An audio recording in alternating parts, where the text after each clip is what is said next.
अमृत के धार के हो के तना पियाए गो माई बिना कैसे करे जावा जुड़ाई भाई गो माई बिना कैसे करे जावा जुड़ाई भाई गो माई बिना।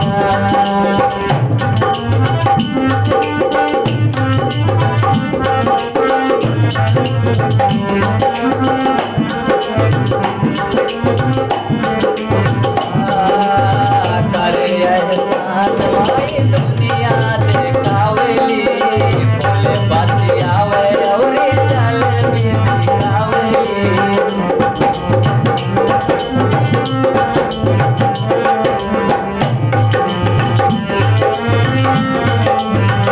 मिल जाए धन मिली सुख पूरा माई के द्वार बिना सब कुछ अधूरा।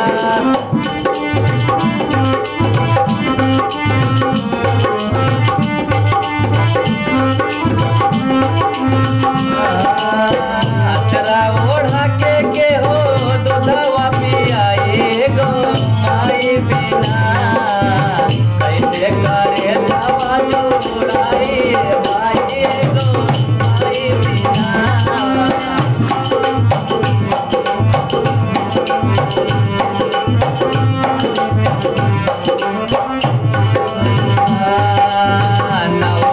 कोखिया में रखलू सहेज के दियालू जन्मवा माई सारा दुख भेज के।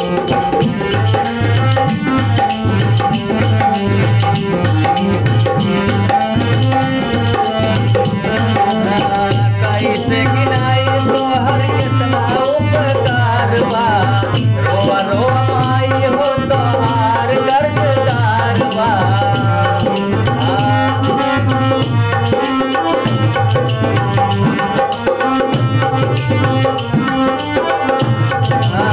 करके जीविया ओ मेरिया बढ़ाए गो माई बिना कैसे करे जावा जुड़ाई भाई गो माई बिना कैसे करे जावा जुड़ाई गो माई बिना।